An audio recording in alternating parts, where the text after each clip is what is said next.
Les saludo de acá, del archipiélago de Chiloé. Esperando que todos ustedes estén bien, vamos a leer el libro de Hebreos. El libro de Hebreos, vamos a leer el capítulo 2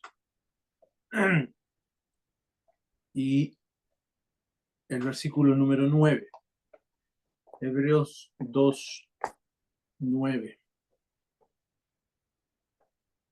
Dice, pero vemos a aquel que fue hecho un poco menor que los ángeles, a Jesús coronado de gloria y de honra, a causa del padecimiento de la muerte, para que por la gracia de Dios gustase la muerte por todos, porque convenía a aquel por cuya causa son todas las cosas y por quien todas las cosas subsisten, que habiendo de llevar muchos hijos a la gloria, perfeccionase por aflicciones al autor de la salvación de ellos. Hasta ahí vamos a leer estos dos versículos aquí en el capítulo número 2. El autor de este libro, que no sabemos quién es, intenta demostrar que el Mesías, el Salvador, es Jesús. Y explica en este capítulo número 2 de manera magistral la razón por la cual él se hizo menor que los ángeles. Y es primera vez aquí en el versículo número 9 que el autor se refiere al Hijo de Dios como Jesús. Lo va a hacer 9 veces en total en el libro. ¿Y por qué usa este nombre, Jesús? Porque estos destinatarios hebreos, judíos, desvalorizaban a la persona de Jesús. Había sido crucificado de manera tan vergonzosa que para ellos él no podía ser el Mesías.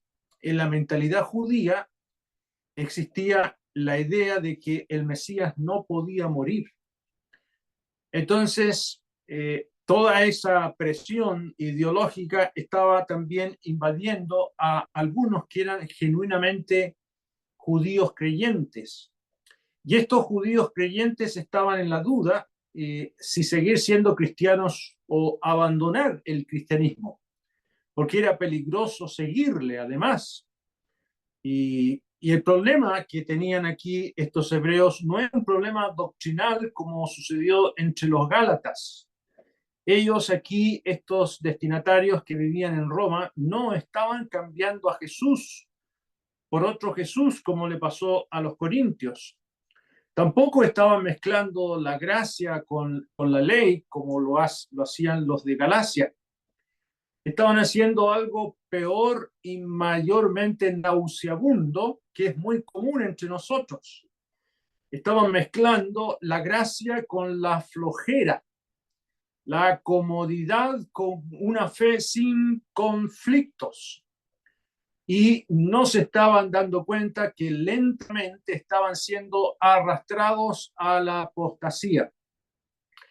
Al comienzo ellos, estos destinatarios, brillaron por su fe y estuvieron dispuestos a sacrificarlo todo, como sucede cuando uno se convierte, lo que llamamos el primer amor. Estamos dispuestos a todo, y ellos estuvieron dispuestos a todo. Eso se ve en el capítulo 10, si quieren me acompañan. El escritor les recomienda que recuerden y traigan a su memoria los días pasados. En Hebreos 10:32 dice, pero traed a la memoria los días pasados, en los cuales después de haber sido iluminados, sostuvisteis gran combate de padecimientos. Por una parte, ciertamente con vituperios y tribulaciones fuisteis hechos espectáculo, y por otro llegaste a ser compañeros de los que estaban en una situación semejante, porque de los presos también os compadecisteis, y el despojo de vuestros bienes sufriste con gozo, sabiendo que tenéis en vosotros una mejor y perdurable herencia en los cielos. Realmente era brillante verles a ellos, sus rostros encendidos de amor al Señor, sus ojitos brillando de gracia y compromiso con la iglesia, congregándose en todas las reuniones, Y esto se hacía ahí en Roma, pero vino la persecución, a eso se alude aquí, habían conflictos, vituperios, tribulaciones, fueron hechos espectáculos y llegaron a ser compañeros de los que estaban en una situación semejante, pero ellos se compadecieron de los presos y el despojo de sus mismos bienes sufrieron con gozo. Realmente era maravilloso ver a estos creyentes así. Y lamentablemente la persecución fue creciendo hasta que Claudio, bajo su gobierno, mandó que todos los judíos abandonaran Roma. Eso aparece ahí, si quieren me acompañan, en el libro de los Hechos de los Apóstoles, capítulo número 18, versículo número 1.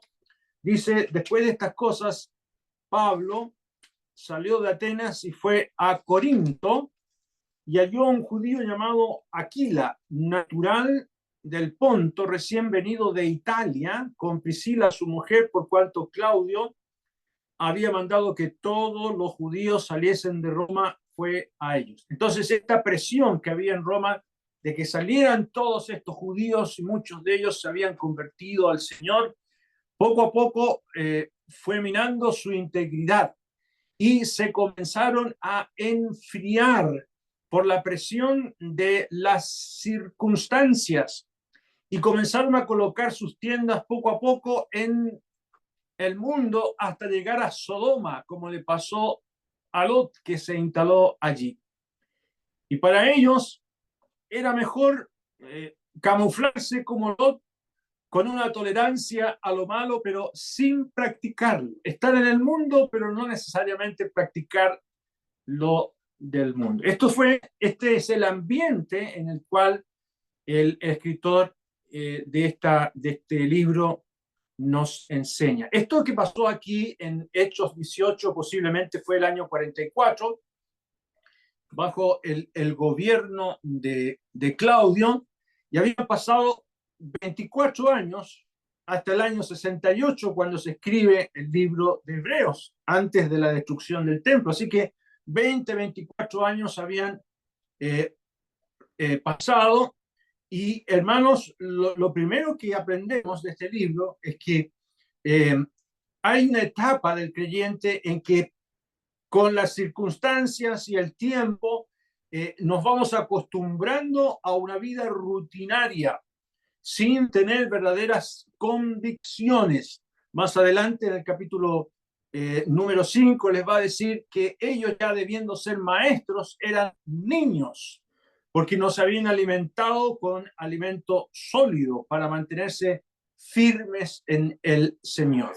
¿Ya? Esta es más o menos la situación en la cual ellos estaban. Y este libro hace mucho énfasis en la verdad de que hay que perseverar. El creer en el Señor Jesucristo, ya que el nombre Jesús significa Dios salva, el creer en el Señor como Salvador involucra no solamente un reconocerlo como Salvador, sino como Dios y Señor de nuestras vidas. Y es necesario continuar creciendo en esa verdad posicional de que somos salvos por la fe.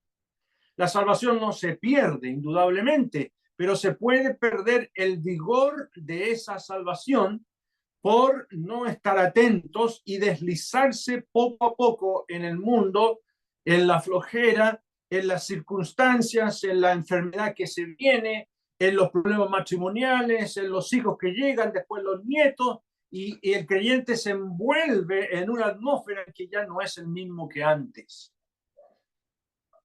Es indudable que este libro hace mucho énfasis que la salvación no se pierde, es eterna y la redención es eterna. Ejemplo de ellos está aquí en el capítulo número 5 de Hebreos.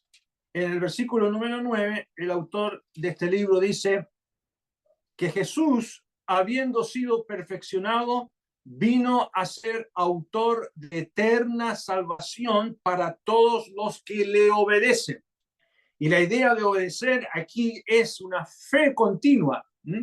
Hay eterna salvación. La salvación no es por una temporada. No es por unos pocos años, 20, 24 años, no, es para toda la vida y por toda la eternidad. Y también en el capítulo número 9, el autor dice allí, en el versículo número 12, dice, y no por sangre de machos cabríos ni de becerros, sino por su propia sangre, el Señor Jesús entró una vez para siempre en el lugar santísimo, habiendo obtenido eterna redención. Todo lo que Jesús toca es eterno. Y cuando Él toca a alguien, acercándose por fe, nos da vida eterna. Y como digo, esto requiere compromiso, continuidad en aquel que se ha creído. Este libro enfatiza mucho eso. Volvamos atrás en el capítulo número 3, dice en el versículo número 6, dice, pero Cristo como hijo sobre su casa, un concepto muy interesante que en otra oportunidad lo vamos a explicar, la cual casa somos nosotros. Y aquí está el condicionante. Si retenemos firmes hasta el fin la confianza y el gloriarnos en la esperanza. Había muchos ahí entre los hebreos que decían ser creyentes, que les gustaba la vida en comunión, gozar de la comunión de la iglesia, de las reuniones, de los cantos, pero no eran casa del Señor Jesucristo. No pertenecían a ese cuerpo de creyentes verdaderamente convertidos. ¿Cómo se muestra que uno verdaderamente es salvado? Cuando retiene, cuando insiste firme hasta el fin con esta confianza y el gloriarse en la esperanza de la venida del Señor y de su gloria a pesar de cualquier sufrimiento. En el verso 14 también, el capítulo 3, el autor va a decir, porque somos hechos participantes de Cristo, con tal que retengamos firmes hasta el fin nuestra confianza del principio. Esa confianza, esa supuesta conversión que ocurrió cuando estaban dispuestos a sufrirlo todo, tiene que seguir adelante. Y son hechos participantes de Cristo. ¿Qué significa eso? De todo lo que hay en Cristo, de la herencia eterna, de todo lo que tiene preparado el Señor.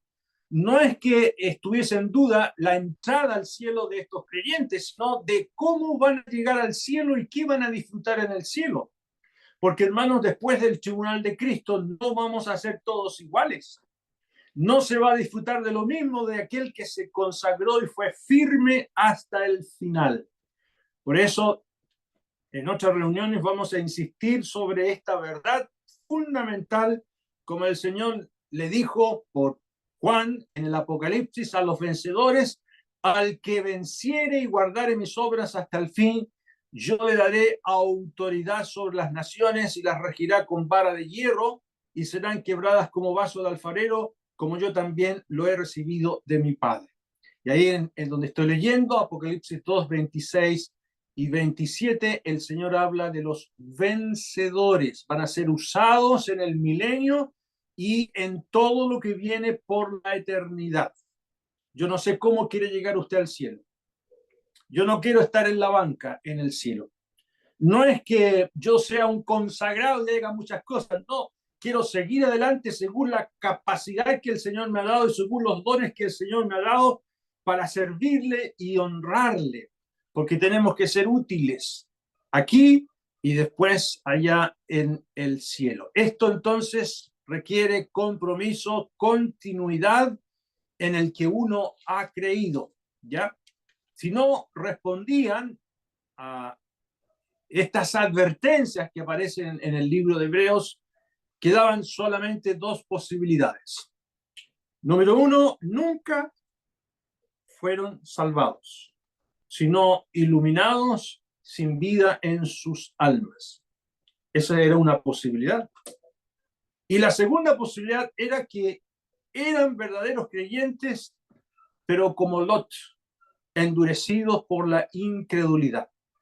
Ya hemos leído aquí, volvamos a leerlo en el capítulo 3 de Hebreos, el versículo número 14, dice, porque somos hechos participantes de Cristo con tal que retengamos firmes hasta el fin nuestra confianza del principio, entre tanto que se dice, si oyereis hoy su voz, no endurezcáis vuestros corazones como en la provocación.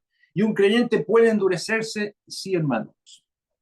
Tristemente, sí. Estamos llenos de creyentes que han estado en comunión y uno dice, bueno, ¿pero qué le pasó a este? ¿Por qué ni siquiera nos llama por teléfono? Siquiera no quiere saber nada de la iglesia, no quiere saber nada de las cosas del Señor. El pecado endurece. La palabra endurecer ahí es una palabra que viene de una enfermedad que endurece los órganos y los tejidos del cuerpo. Y en el alma esto puede ocurrir. En realidad, parecía que algunos de ellos no eran salvados. Capítulo número 4 comienza, dice, temamos.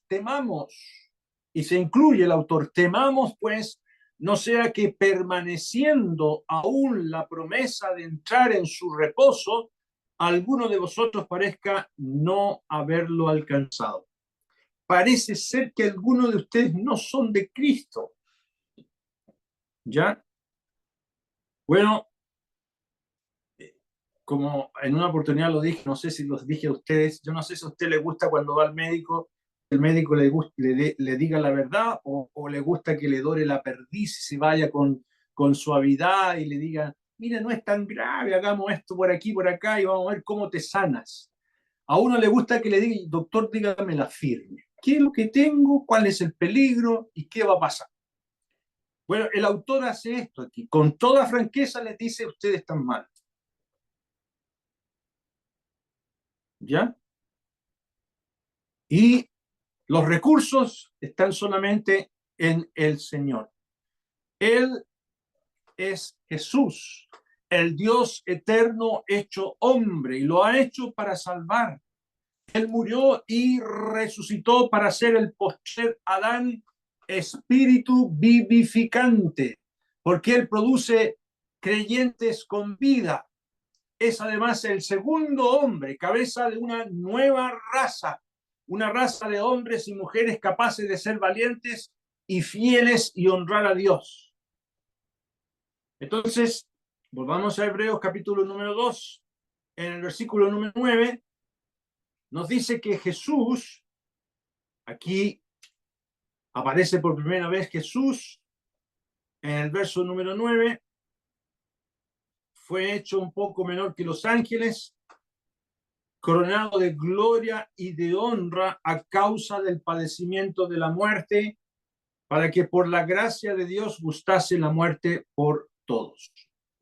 El autor va a explicar que la muerte del Señor Jesucristo no fue una derrota, fue el único camino para llevar a el creyente al Padre.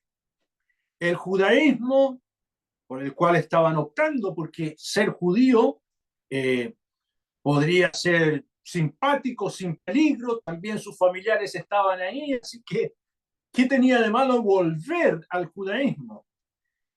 No, el judaísmo no tiene la capacidad de llevar a nadie al cielo, ninguna religión. No existe ningún otro camino, ni siquiera el judaísmo podía haber hecho eso.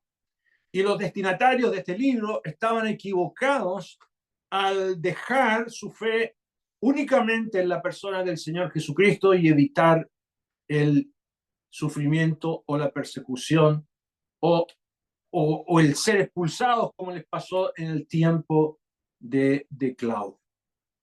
Ahora aquí lo primero que vemos en este versículo número 9 es que el Señor Jesús fue coronado de gloria y de honra. El autor intencionalmente ocupa esta terminología para contrastarlo con lo que pasó con Adán en el huerto de Edén.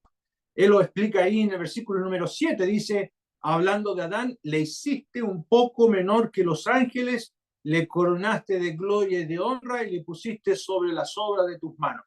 Ahí está citando el Salmo número 8, cuando está hablando de Adán como Señor de la creación y Dios colocó en sus manos todo lo que existía. Para él fue gratis esta coronación solo por ser el primer hombre. Adán no sufrió absolutamente nada, pero Jesús sufrió para ser coronado. ¿Y cómo fue coronado Adán? Solamente por haber sido creado y haber recibido gratis esta comisión de ser Señor de todo. Ahí el verso 8 continúa, todo lo sujetaste bajo sus pies. Y eso incluye también a los ángeles, del cual ha venido hablando el autor en el capítulo 1 y también en este capítulo. Pero ¿cómo fue coronado Jesús? Él fue coronado en dos sentidos. En primer lugar, por su vida de completo agrado al Padre. Cuando el Señor estuvo aquí y comienza su vida pública a los 33, a los 30 años, él va al Jordán para ser bautizado y viene una voz del cielo que decía, tú eres mi hijo amado, en ti tengo complacencia. Qué hermoso cómo el Señor inicia su ministerio entre los hombres con esta aprobación y coronación de Dios el Padre. Y luego el Señor, cuando está allí en el monte de la transfiguración, como nos dice los evangelios, cuando Él se transfigura, viene una nube que les hace sombra, está Pedro, está ahí con los otros dos discípulos, y aparecen Moisés y Elías. Y esta nube que les hace sombra, y desde la nube una voz que decía, este es mi hijo amado, a él oíd. Y esa aprobación es como una coronación honrosa de parte del Padre. Esto lo dice Pedro en su segunda carta. Si quieren me acompañan, segunda de Pedro, capítulo número 1, en el versículo número 17. Dice Pedro, pues, cuando él recibió de Dios Padre honra y gloria, le fue enviada desde la magnífica gloria una voz que decía, este es mi Hijo amado, en el cual tengo complacencia. ¿Qué honor más grande? Recibió este honor, pero le va a costar llevar la corona de espinas y la muerte más horrible en la cruz del Calvario. Ahora, podríamos decir, su segunda coronación la obtuvo muriendo en la cruz del Calvario, resucitando de entre los muertos, llevado arriba al cielo y entrando en la gloria celestial. Como nos dice el Evangelio de Marcos, dice en el capítulo 16, versículo 19, y el Señor, después que les habló, fue recibido arriba en el cielo y se sentó a la diestra de Dios. Y ese sentarse a la diestra de Dios fue para ser coronado, producto de una obra completa y eficaz y para el agrado del Padre. Entonces, todo esto el Señor Jesucristo lo hizo para que gustase la muerte y para el bien y beneficio de todos nosotros. Volvamos a Hebreos 2, versículo número 9. Ahí al final del verso número 9 dice, para que por la gracia de Dios gustase la muerte por todos. Es la gracia de Dios, aquel don inmerecido para hombres y mujeres que no tenemos mérito. El Señor se entregó por nosotros a fin de gustar la muerte. Esta es una forma poética para referirse a la clase de muerte que el Señor soportó. Lenta, dolorosa, y lo hizo conscientemente. Ya, lentamente. Él bebió todas las olas de la muerte.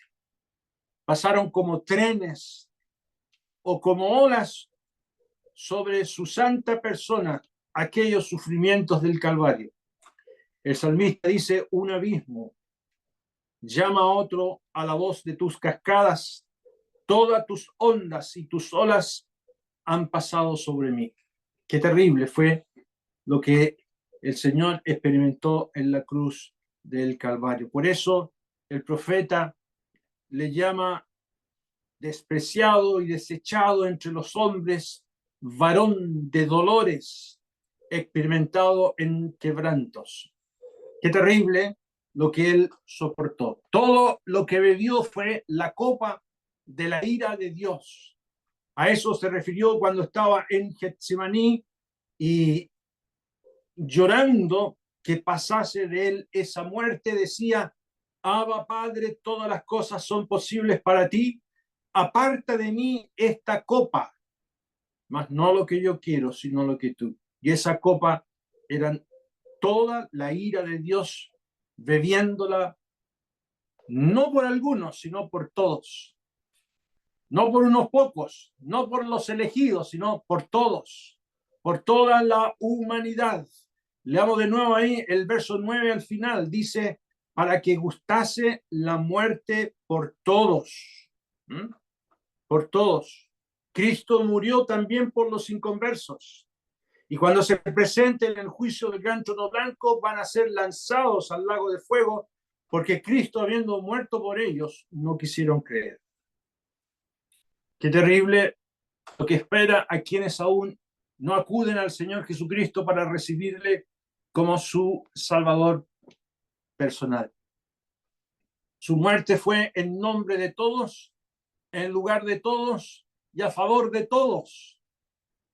Esto no significa que salvó a todos, porque no es universalismo como entiende la Iglesia Católica. No, no, no. Él salva a los que creen. Muere por todos, pero salva a los que creen. Así lo dice Primera de Timoteo, capítulo número 4, el versículo número 10. Dice que por esto mismo trabajamos y sufrimos oprobios, porque esperamos en el Dios viviente, que es el Salvador de todos los hombres. ¿Explica? Jesús es Salvador de todos los hombres porque murió por todos.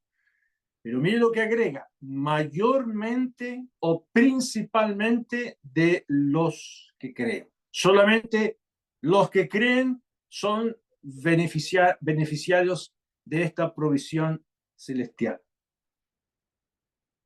Ya, esto fue la razón por la cual el Señor Jesucristo bebió esa dolorosa y consciente y lente ira de Dios, y su muerte fue como un cordero asándose al palo, sufriendo y soportando todo lo que nosotros deberíamos soportar. ¿Ya? El contenido de la copa era un cáliz de aturdimiento, como los profetas anuncian. Era la ira por el pecado. Y Cristo soportó todo eso para quitar el pecado de en medio de los ojos de Dios. Por eso Juan el Bautizador apunta a Jesús, dice, Él es el Cordero que quita el pecado en singular. No dijo los pecados, dice el pecado, lo que mancha el trono de Dios. Ese pecado es más que los pecados de toda la humanidad. Fue el daño causado a Dios por la desobediencia de Adán. El daño causado era irreparable. El Señor, con una sola ofrenda, lo quitó. Así dice este libro en Hebreos, capítulo número 9, el versículo número 26. Dice, de otra manera le hubiera sido necesario padecer muchas veces desde el principio del mundo, pero ahora en la consumación de los siglos se presentó una vez para siempre por el sacrificio de sí mismo para quitar de en medio el pecado. Se fija que está en singular, no dicen los pecados, es el pecado. El pecado es la mancha irreparable que ensució el trono de Dios por la caída de Adán. El daño que causó Adán era irreparable. Cristo lo soluciona, no el judaísmo, no ninguna otra liturgia y pretendida forma de acercarse a Dios. ¿Ya? Esto lo consiguió el Señor Jesucristo. Ahora volvamos a Hebreos capítulo número 2, el versículo número 10. Dice en el versículo número 10, porque convenía a aquel por cuya causa son todas las cosas y por quien todas las cosas subsisten, se entiende que es el Padre, el que provee todo, que habiendo de llevar muchos hijos a la gloria, perfeccionase por aflicciones al autor de la salvación de ellos. ¿Por qué dice convenía? ¿Por qué convenía al Padre, que es de quien proceden todas las cosas? ¿Qué significa eso que convenía? Convenía porque Dios se había comprometido. Él se había comprometido a proveer un Salvador. Tenía que hacerlo. Y ese Salvador tenía que ser Dios mismo hecho hombre. Pero ese Salvador, siendo Dios, no nos servía.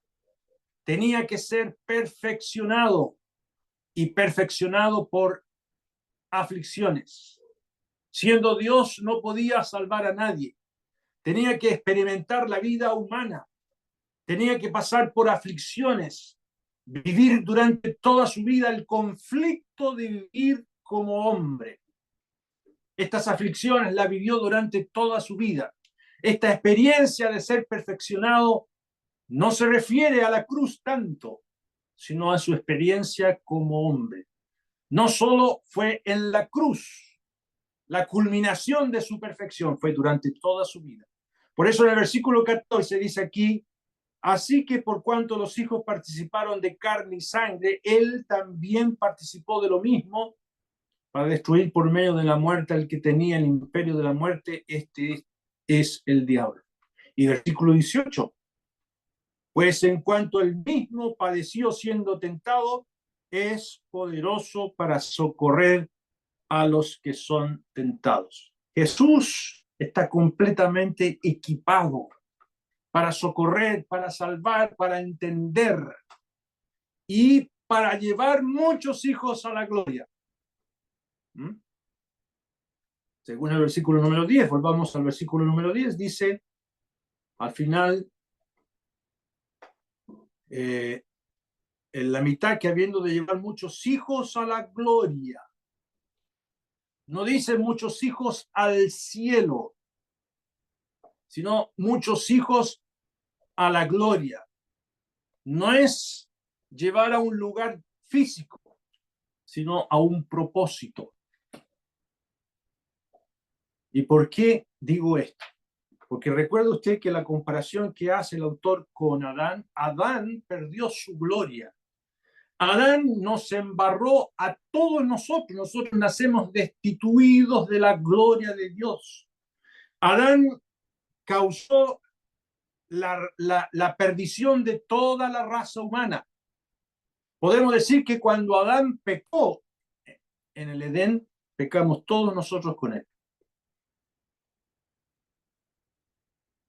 El pecado no se hereda. Adán nos transmitió su caída y fuimos destituidos de la gloria de Dios. Cristo viene para recuperar esa gloria perdida. ¿Ya? Llevar a una nueva raza de hombres y mujeres al propósito original de Dios. ¿Cuál era el propósito original de Dios? Que el hombre fuese señor de la creación. Adán perdió esa gloria al desobedecer a Dios.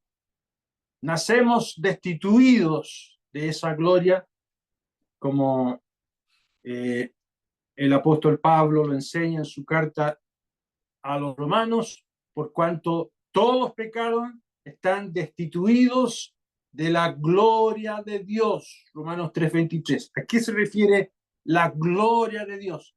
A ese propósito inicial por el cual fuimos creados. Entonces Cristo se hace menor que los ángeles, se hace hombre para alcanzar y darnos esa gloria. Esto fue lo que el Señor literalmente oró antes de ir a la cruz. Dijo: Padre, aquellos que me has dado, quiero que donde yo estoy, también ellos estén conmigo para que vean mi gloria que me has dado, porque me has amado desde antes de la fundación del mundo. Fíjese que el Señor Jesucristo, hermanos, cuando se hizo hombre, Él dejó su gloria en el cielo. Pero en algún sentido, hermanos, después de su muerte y de su vida impecable, de su muerte impecable, de su resurrección magnífica, de su ascensión al cielo y de su entrada entre las puertas eternas, como dice el Salmo 24, oh puertas eternas, abrid, porque entrará el Rey de Gloria. Ese Salmo 24 es un salmo que habla de lo que ocurrió con Cristo cuando el Señor entra en el cielo. ¿Quién es ese Rey de Gloria? Jehová de los ejércitos, el Señor. De manera que el cielo hoy día tiene más gloria de la que tenía antes. El cielo es más hermoso y brillante de lo que había antes que Cristo descendiera para hacerse hombre. Nosotros estamos en camino a esa gloria. No es por el judaísmo, no es por alguna religión, es por la fe sencilla en el Señor Jesucristo. Y nos gloriamos con esperanza en esa gloria que pronto ha de manifestarse. Dice Pablo: por quien tenemos acceso o entrada por la fe a esta gracia en la cual estamos firmes y nos gloriamos en la esperanza de la gloria de Dios. Había pensado esto, hermanos, que debemos tener gozo en la esperanza de la gloria de Dios, cuando el Señor se manifieste en gloria juntamente con nosotros para reinar y gobernar sobre este mundo. Y cada uno de los redimidos somos invitados a alcanzar esa gloria. Pablo dice a los tesalonicenses, capítulo número 2, versículo 14, en su segunda carta, a la cual os llamó mediante nuestro evangelio para alcanzar la gloria de nuestro Señor Jesucristo. Todavía no la vemos, vamos camino para allá. Esa gloria ya está obtenida para nosotros.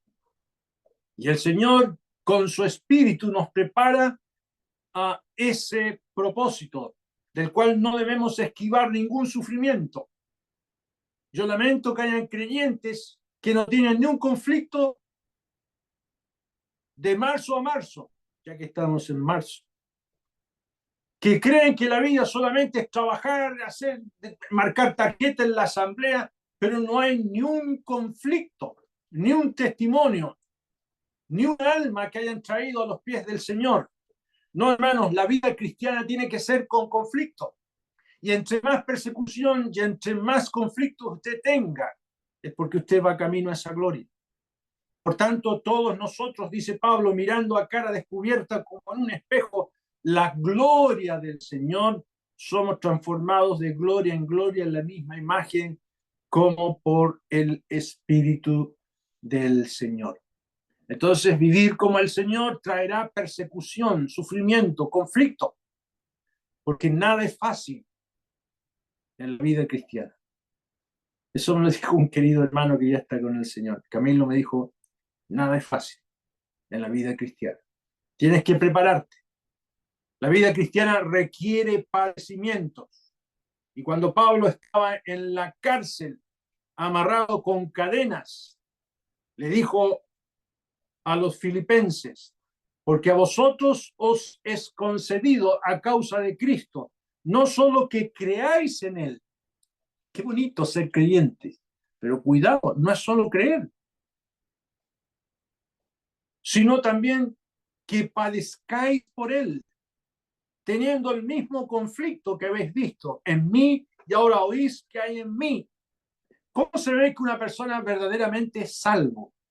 El libro de Hebreos sabe cómo demuestra que una persona es verdaderamente salvo cuando ese creyente persevera en medio del conflicto. ha perdido su familia, se le murió su esposa, se separaron, se rompió el matrimonio, y ese creyente sigue adelante. Viene la salud quebrantada, se perdió el trabajo, hay una serie de situaciones que estos hebreos estaban sufriendo, además de persecuciones. Entonces el autor les dice, hermanos, si ustedes quieren saber si van a estar y van a disfrutar esa gloria, tienen que seguir adelante. ¿Ya? El Señor sufrió, gustó la muerte por todos, padeció por todos para llevarnos a la gloria, pero nosotros tenemos que prepararnos para eso. En la carta a los Romanos, capítulo 8, el apóstol Pablo dice en el versículo 16, el Espíritu mismo da testimonio a nuestro espíritu de que somos hijos de Dios. El Espíritu le dice a uno, a su espíritu, que uno es hijo de Dios. Cuando uno lee la Biblia, cuando está en la asamblea, el Espíritu se comunica con nuestro espíritu. ¿Y cómo lo hace? Y si hijos, también herederos, herederos de Dios y coherederos con Cristo, si es que padecemos juntamente con Él, para que juntamente con Él seamos glorificados. El creyente sabe que es heredero, que es hijo de Dios, porque en medio del sufrimiento, en medio de la oposición, de sus quebrantos, el Espíritu lo ayuda y lo prepara. ¿Ya? Y nosotros, hermanos, vamos camino a esa realidad. El apóstol también escribió, porque esta leve tribulación momentánea produce en vosotros un cada vez más excelente y eterno peso de gloria. 2 Corintios 4:17. Uno dirá, Señor, ¿por qué mandaste esta tribulación? ¿Por qué estoy enfermo y no me sano? ¿Por qué se murió mi esposo o mi esposa? ¿Por qué pasa esto? ¿Por qué? ¿Por qué? ¿Por qué? ¿Por qué? Y la Biblia dice, esta leve tribulación momentánea produce en nosotros un cada vez más excelente y eterno peso de gloria. Y si usted está siendo perseguido o abrumado por ser creyente, no tire la toalla. Si usted genuinamente es de Cristo, siga hasta el fin. Usted está acumulando en sus bolsillos oro, eterno peso de gloria. Y eso va a tener repercusiones. ¿Ya?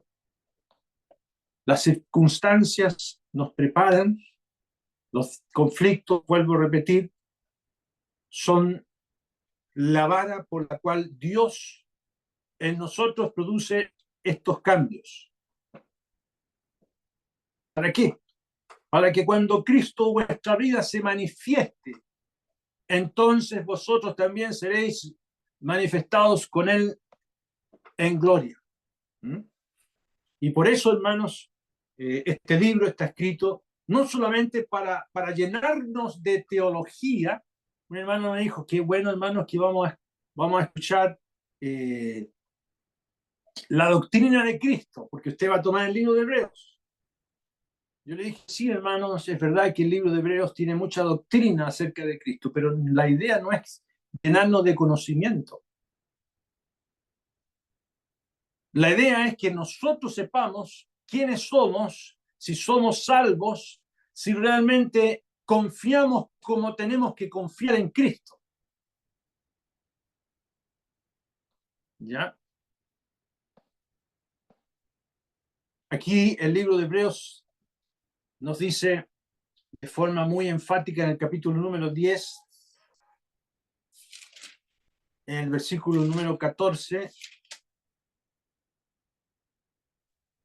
porque con una sola ofrenda hizo perfectos para siempre a los santificados. ¿Qué significa eso?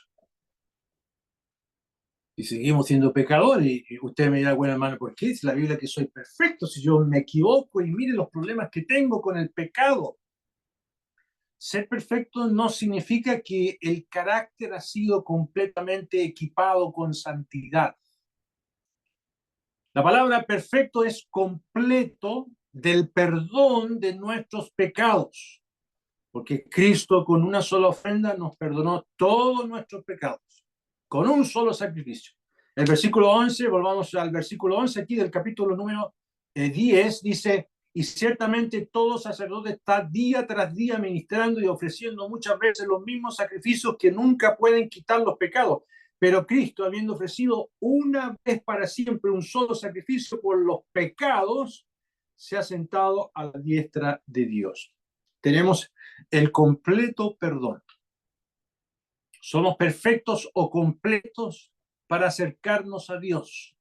Podemos tener una relación con Dios sin distanciamiento y prohibiciones. Antiguamente solamente un hombre se acercaba a Dios, el sumo sacerdote. Todos los demás estaban afuera. No, nosotros no. Nosotros podemos traspasar el velo porque Cristo nos abrió el camino. Y Dios nos puede comunicar todo lo suyo por esta completa aceptación que el creyente posee. Por eso, en otro sentido, hermanos, no somos perfectos. ¿En qué sentido? En el sentido de nuestra experiencia que el pecado sigue morando en nosotros. Necesitamos ser perfeccionados en nuestro carácter. Recordará lo que Pedro escribe: el Dios de toda gracia que nos llamó a su gloria, dice él, eterna, en Jesucristo, después que hayáis padecido un poco de tiempo, estoy leyendo 1 Pedro 5:10, el mismo os perfeccione. Bueno, ¿cómo si Hebreo dice que somos perfectos? No, no, no. Posicionalmente Dios nos ve perfectos, perdonados, completos, pero en la realidad desde abajo, Pedro dice, el Dios de toda gracia que nos llamó a su gloria eterna en Jesucristo, después que hayáis padecido un poco de tiempo, el mismo os perfeccione, afirme, fortalezca y establezca. 4 cosas: perfeccione, afirme, fortalezca y establezca. Qué bueno ver, hermanos, con estas 4 cosas: firmes, fortalecidos, establecidos, perfeccionándose. A Él sea la gloria y el imperio por los siglos de los siglos. Y Dios permite las pruebas, hermanos, para eliminar cualquier defecto que aparezca durante nuestra experiencia de crecimiento. Aquí Pedro también comienza en su capítulo 1 de su primera carta diciendo en 1 Pedro 1:6, en lo cual os alegráis, aunque ahora por un poco de tiempo, si es necesario, tengáis que ser afligidos en diversas pruebas. La traducción pareciera decir que puede que no sea necesario, pero la mejor traducción dice, sí es necesario. Sí es necesario que tengáis que ser afligidos en diversas pruebas, para que sometida a prueba vuestra fe, mucho más preciosa que el oro, el cual, aunque perecedero se prueba con fuego, sea hallada en alabanza. ¿Qué cosa tiene que ser hallada en alabanza? Esa prueba. Porque cuando estemos en la presencia del Señor, el Señor nos va a mostrar, mira, aquí está la prueba que yo permití, y tú no la esquivaste. Tú te sujetaste, tuviste fe y seguiste adelante. Sea allá en alabanza, gloria y honra cuando sea manifestado Jesucristo. ¿Ya? Entonces nosotros necesitamos ser pulidos en nuestra manera de vivir, en la manera de sufrir cuando somos calumniados. ¿Cómo responde usted cuando un hermano en la iglesia le dice algo o hay conflictos en la asamblea? Todo eso, hermanos, son circunstancias para ser pulidos. Aquí el apóstol Pedro dice en Primera de Pedro 2:12, Primera de Pedro 2:12 dice: manteniendo buena vuestra manera de vivir entre los gentiles, para que en lo que murmuran de vosotros como de malhechores, glorifiquen a Dios el día de la visitación al considerar vuestras buenas obras. Ese creyente no se defiende por la misma maldad que yo le he causado. Ese hombre, esa mujer es distinto a nosotros. La buena conducta. Y en el verso 15, aquí mismo dice: porque esta es la voluntad de Dios, que haciendo bien hagáis callar la ignorancia de los hombres insensatos, como libres, pero no como los que tienen la libertad como pretexto para hacer lo malo, sino como siervos de Dios. Bueno, queridos hermanos, el Señor fue perfeccionado, fue hecho hombre, se equipó con una vida humana y fue tentado en todo, pero sin pecado. Y toda su experiencia lo capacitó para ser un salvador. Y esto, hermanos, los remitentes de este libro tenían que entenderlo. Ellos buscaban un sumo sacerdote, admiraban al sumo sacerdote porque se compadecía de ellos. En este caso, Aarón.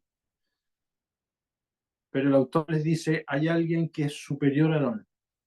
Aarón falló, hizo el becerro de oro, murmuró contra Moisés y una serie de otras circunstancias que llevaron a Aarón al fracaso. Es verdad que podía compadecerse con quienes hayan fallado como él, pero aquí tenemos uno que es superior a Aarón, que fue tentado en todo, pero sin pecado. Y tiene mucha más compasión que Aarón y cualquier otro hombre. A él debemos acudir. Vamos a orar. Nuestro Dios, queremos darte gracias por quien es tu amado Hijo. Gracias, nuestro Dios, por él que gustó la muerte por todos, para llevar muchos hijos a la gloria. Y tú permitiste que fuese perfeccionado durante toda su vida hasta llegar a la muerte para ser este poderoso Salvador y darnos salvación eterna y redención eterna. Queremos pedirte que bendigas tu palabra en cada corazón nuestro, en el precioso nombre del Señor Jesús. Amén. Amén.